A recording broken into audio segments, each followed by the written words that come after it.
So, after me reviewing quite possibly the film that got Nolan's name out there, it would only make sense that the next couple of movies that I'm going to tackle in my journey, or my Odyssey, I should say, to the Odyssey, is the series of films that made Nolan into a household name.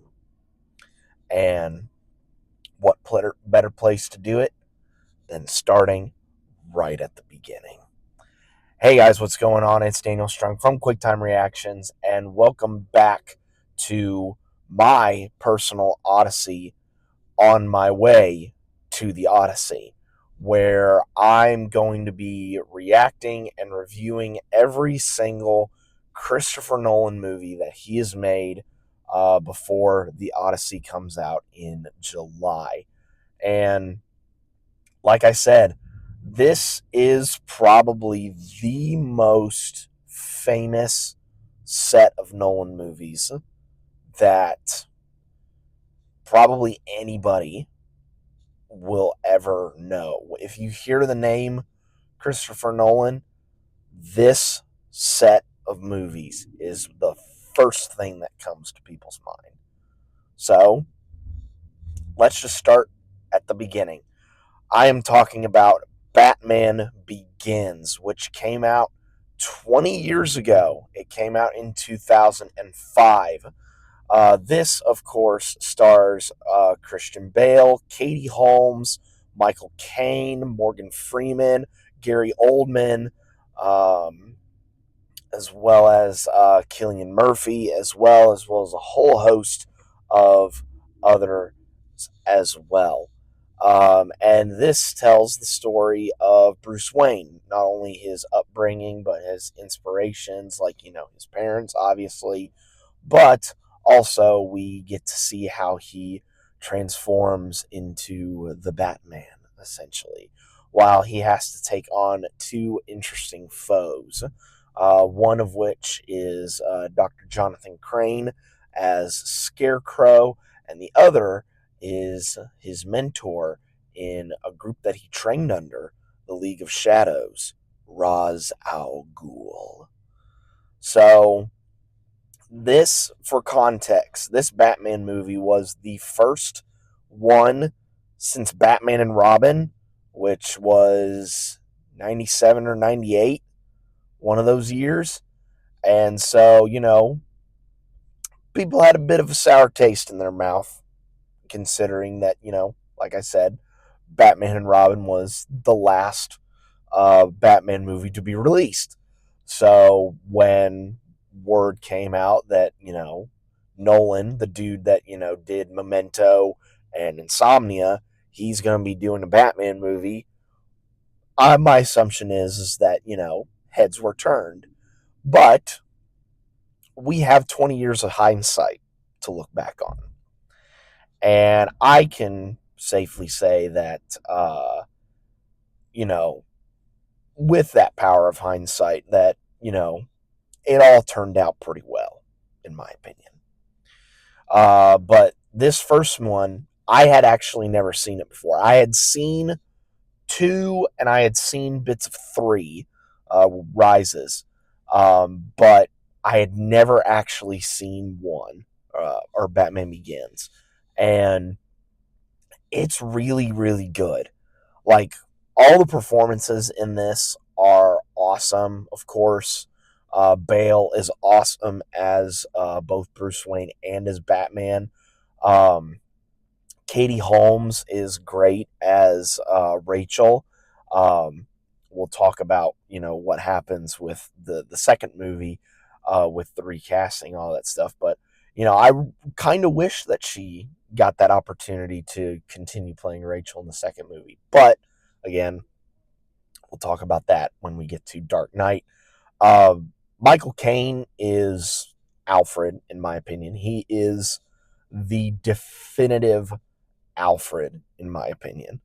Like, there's no other way to describe the way that he plays Alfred. It just seems right to me. Um, and, I think this version of Alfred is, something that's going to stick with me for the rest of my life. Um, Cillian Murphy is also really good as Scarecrow with like the little bits and pieces that he gets in this movie. And another person that I forgot to mention in the cast rundown was Liam Neeson. He plays rasalghul, and I thought he did a really, really good job in this movie. He both portrayed a well-meaning mentor as well as being sadistic at the exact same time. I thought he did a really, really good job in that. This was written by Chris Nolan and Jonathan Nolan, and they also had help story-wise with by Dave Goyer, and of course Nolan was the one to direct it. Same cinematographer that he had for Memento, Wally Feister. Which, the thing about this one is like, I saw it in the IMAX theater, but it's not on 70 millimeter IMAX. That was before Nolan started shooting with it with Dark Knight, which I will talk about in my review of that. But seeing this here, you can tell it's shot on film because I can see like the little spots where like,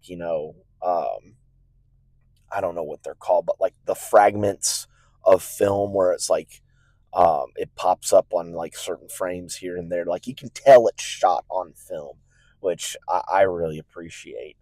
Um, like I said, cinematography in this is really, really well done. Um,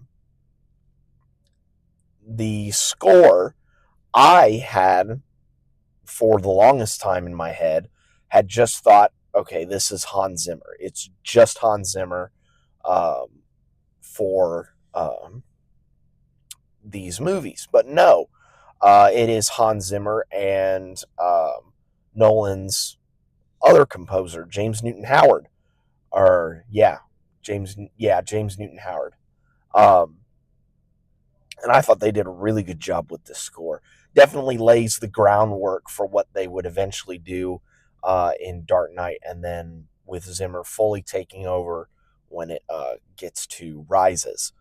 Um, the action helming in this is okay. Like Nolan's not typically known for helming his action.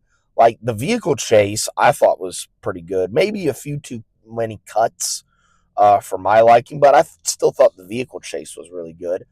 I think the best camera work for the fights was when Roz and Bruce were training in Tibet with them using swords on a glacier.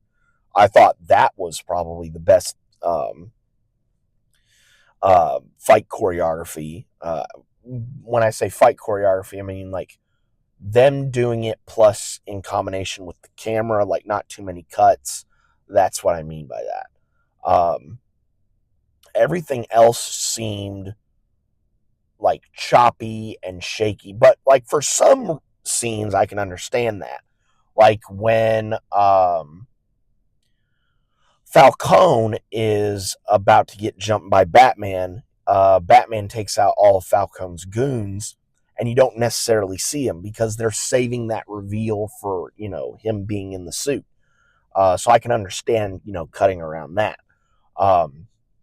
But like one of the early fight scenes is Bruce fighting in a Tibetan prison, and it's cutting and shaking all over the place, and my mental thought is like, come on, Nolan, you can do better than that. But at the same time, it's like he's not really known for like his fight scenes, so I can excuse it a little bit. But yeah, this movie holds up extremely well 20 years later, and it definitely laid the groundwork for a lot better things to come. So yeah, if it's been a while since you have seen Batman Begins, I highly recommend that you check this one out because it is so much fun. Amazing performances, really good writing, really good direction, really good cinematography, a really good score. The action choreography might not be the best, but it's serviceable. But yeah, this is a major step up from the last Batman movie. But those are just my thoughts. What are your guys' thoughts on Batman Begins? Let me know down in the comments section below. But yeah, that is pretty much it for this review. Be safe out there, and this is a nice coat. I really like this coat.